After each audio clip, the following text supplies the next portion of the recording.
अब एक ऐसी खबर जिसकी तस्वीरें आज देश को एक झटके की तरह महसूस होंगी।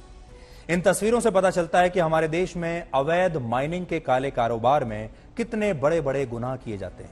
यह खबर दिल्ली के पास हरियाणा के नूह इलाके की है, जहां अवैध खनन करने वालों ने एक डीएसपी की आज खुलेआम हत्या कर दी। जमीन पर खाकी वर्दी को इस तरह देखना देश के किसी भी नागरिक के लिए बहुत अफसोस की बात है। यह तस्वीर जो है यह आज आपको सोने नहीं देगी।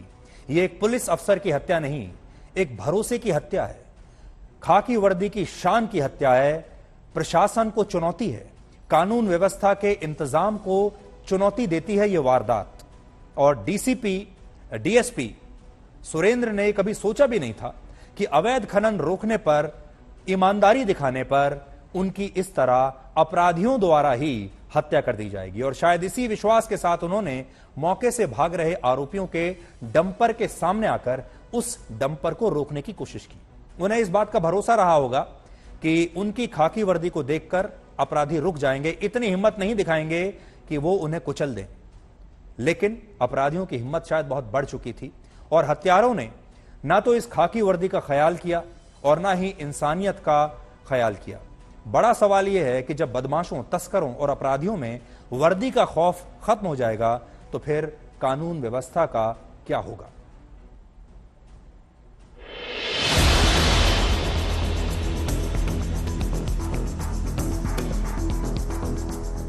इस खबर से दहलना लाजमी है, क्योंकि ये कोई मामूली बात नहीं है। हरियाणा पुलिस के डिप्टी सुपरिटेंडेंट ऑफ पुलिस यानी डीएसपी को खनन माफिया ने डंपर से कुचल दिया। इस खबर से दहलना लाजमी है, क्योंकि एक डीएसपी पर खनन माफियाओं ने बेखौफ डंपर चढ़ा दिया। इस खबर से दहलना लाजमी है, क्योंकि हरियाणा में डीएसपी की दर्दनाक मौत बहुत बड़े अपराध की तरफ इशारा कर रही है। ऐसा माफिया जो अब बेकाबू हो चुका है, जिसके दिल में न पुलिस का खौफ है न सरकार का डर, तभी तो डीएसपी पर डंपर चढ़ा दिया। इस वक्त हम लोग ठीक उसी जगह पर मौजूद हैं जहां पर एक डिप्टी एसपी को अपनी जान गंवानी पड़ी। खनन माफियाओं के डंपर के नीचे वो आ गए, उन्हें कुचल दिया गया। हम ऊपर से आपको इस पूरे इलाके को समझाने की कोशिश करते हैं।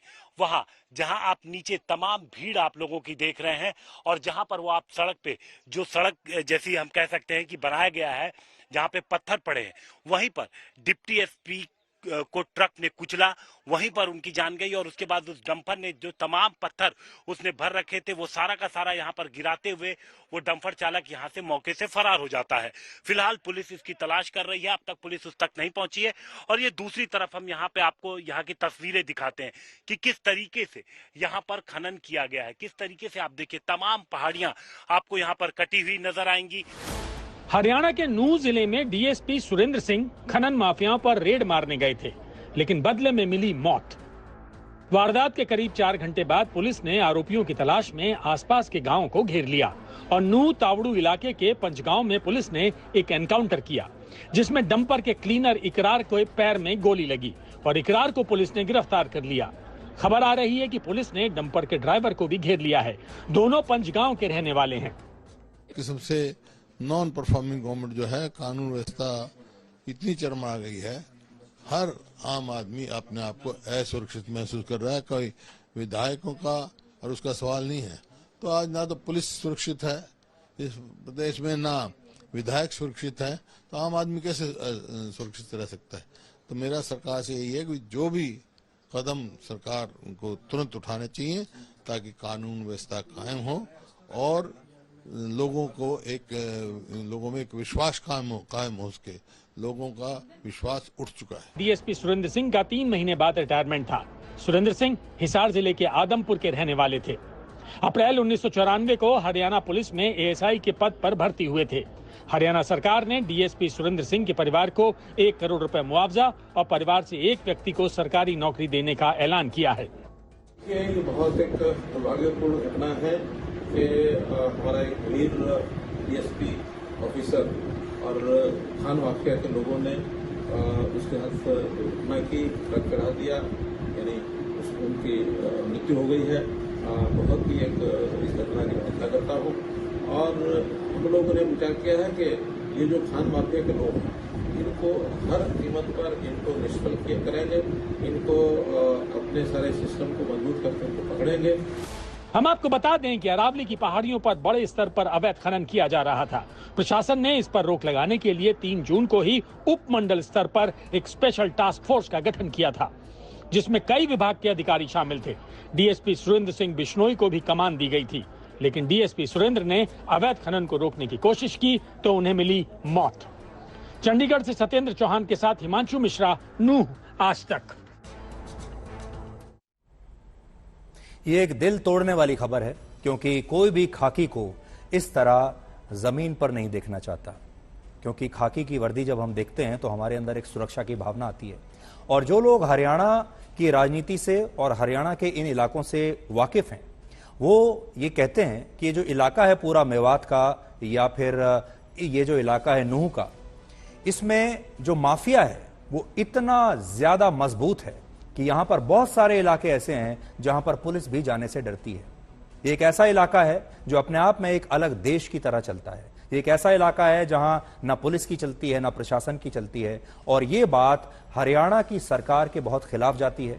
हरियाणा के मुख्यमंत्री को यह देखना होगा कि आज के जमाने में 2022 में भी ऐसे कौन से इलाके हो सकते हैं जहां पुलिस की यह हालत हो सकती है किसी जगह पर, जहां पर अपराधी इतने मजबूत हो जाएं, इतने शक्तिशाली हो जाएं कि वो खाकी वर्दी की यह हालत कर दें। ये खबर जो है ये आज सबसे चिंताजनक खबर है आज की। अब आपका थोड़ा मूड ठीक करते हैं। संगीत जो है वो कई बार हमारी जिंदगी में एक शॉक एब्जॉर्बर का काम करता है। आप तो जानते हैं आजकल चारों तरफ बहुत टेंशन है, चारों तरफ बहुत स्ट्रेस है, न जाने किस किस चीज की चिंता हमें हमेशा सताती रहती है। और संगीत में जो कलाकार हैं, कलाकारों के लिए तो संगीत एक साधना होती है, लेकिन कद्रदानों के लिए, यानी जो सुनने वाले लोग हैं आपके और हमारे जैसे, ये एक सुकून देने वाली आदत है। और आप भी देखते होंगे कि कभी आपको बहुत स्ट्रेस हो जाता होगा तो अक्सर लोग कहते होंगे कि कोई अच्छा संगीत सुनिए तो आपका मन हल्का हो जाएगा। 70 के दशक में मशहूर गायक भूपेंद्र ने दर्द और अकेलेपन में डूबे रहने वाले हिंदुस्तानियों को अपनी आवाज से इसी तरह का एक सुकून दिया था। 82 वर्ष की उम्र में उनकी सांसें अब थम चुकी हैं, लेकिन उनकी आवाज हमेशा उनके गानों के जरिए, उनके गीतों के जरिए ऐसे ही हमारे कानों में गूंजती रहेगी। आज भूपेंद्र का नाम सुनकर उनके कौन से गाने आपको याद आ रहे हैं? आपको याद होगा एक बड़ा मशहूर गाना था उनका, दिल ढूंढता है फिर वही फुर्सत के रात दिन। फिर एक और गाना है, एक अकेला इस शहर में रात में या दोपहर में आबूदाना ढूंढता है, आशियाना ढूंढता है। और फिर करोगे याद तो हर बात, तो हर एक बात याद आएगी। ये सारे वो गीत हैं जो आपने कभी ना कभी जरूर सुने होंगे और इन गीतों ने आपको बहुत हिम्मत दी होगी। इन सारे गीतों में अकेलापन है, दर्द है, तन्हाई है और भूपेंद्र की आवाज का मरहम भी है। आज भी जब हम उनके गाए हुए गीत सुनते हैं, उनकी आवाज दिल की गहराई तक बैठती चली जाती है। भूपेंद्र सिंह फिल्मों में गा रहे थे, लेकिन वो एक बड़े अच्छे गिटारिस्ट भी थे, गिटार बजाया करते थे।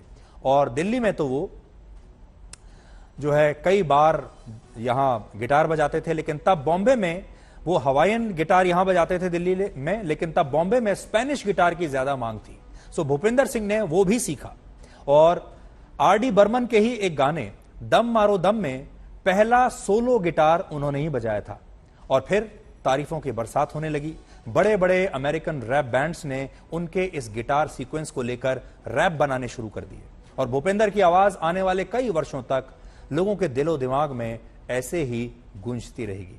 लेकिन सबसे बड़ी बात यह है कि भूपेंद्र ने जो गाने गाए, वो आप में से बहुत सारे लोग ऐसे होंगे जो कभी ना कभी अकेले रहे होंगे, जो कभी ना कभी किसी अनजान शहर में अकेले गए होंगे और उस अनजान शहर में उनका एक भी दोस्त नहीं होगा। ऐसे माहौल में भूपेंद्र के जो गाने थे, एक अकेला इस शहर में, न जाने करोड़ों लोगों को भूपेंद्र ने अपने इन गानों के जरिए इतनी हिम्मत दी, इतना साहस दिया कि वो इतने बड़े शहर में अकेले रह सकें।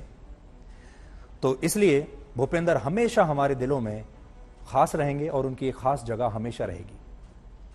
और अब आखिर में इतिहास आज तक, क्योंकि इतिहास से वर्तमान और भविष्य के सूत्र निकाले जा सकते हैं, कीमती सबक सीखे जा सकते हैं। इतिहास हमेशा एक कसौटी की तरह, एक शिक्षक की तरह हमारे सामने रहता है और हम ज्ञान के खजाने से कुछ भी निकाल सकते हैं। ये तो आपके ऊपर है किसी भी देश के लिए उन क्रांतिकारियों के जन्मदिन बहुत महत्वपूर्ण होते हैं जिन्होंने देश की आजादी के लिए लड़ाई लड़ी और देश पर अपने प्राण न्यौछावर किए। वर्ष 1827 में आज ही के दिन भारत के पहले स्वतंत्रता संग्राम के लोकप्रिय क्रांतिकारी मंगल पांडे का जन्म हुआ था। Mangal Pandey British East India Company की 34वीं बंगाल नेटिव इन्फेंट्री में एक सिपाही थे। भारत के पहले स्वतंत्रता संग्राम के दौरान ब्रिटिश ईस्ट इंडिया कंपनी की सेना में मौजूद भारतीय सिपाहियों ने अपने ही कमांडिंग ऑफिसर के खिलाफ विद्रोह किया था और इस विद्रोह में मंगल पांडे प्रमुख थे।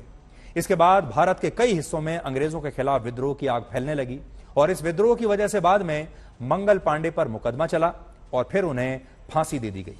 शहीद मंगल पांडे का नाम आज भी गर्व से लिया जाता है। वर्ष 1969 में आज ही के दिन भारत की तत्कालीन प्रधानमंत्री इंदिरा गांधी ने एक अध्यादेश जारी करके बैंकों का राष्ट्रीयकरण किया था। इससे पहले हमारे देश में सिर्फ स्टेट बैंक ऑफ इंडिया का ही राष्ट्रीयकरण हुआ था और भारत में 85% बैंक डिपॉजिट्स पर कमर्शियल बैंक्स का नियंत्रण था, प्राइवेट बैंक्स का नियंत्रण था। लेकिन इस फैसले से भारत के 14 बड़े कमर्शियल बैंक्स को नेशनलाइज कर दिया गया था। वर्ष 1983 में आज ही के दिन सीटी स्कैन के जरिए इंसान के सिर का पहली बार एक 3 डायमेंशनल तस्वीर प्रकाशित की गई थी। 3 डायमेंशनल इमेजिंग और सर्जिकल प्लानिंग के क्षेत्र में इसे एक बहुत बड़ा आविष्कार माना जाता है। सीटी स्कैन को एक्सरे कंप्यूटेड टोमोग्राफी भी कहते हैं।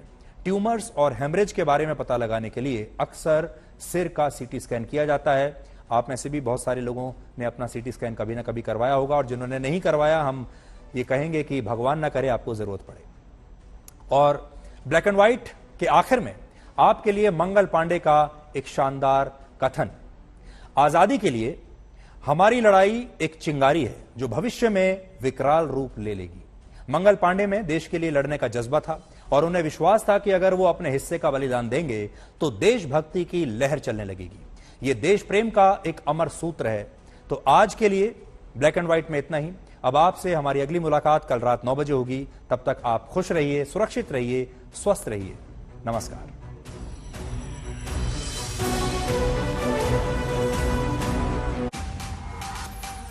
आज तक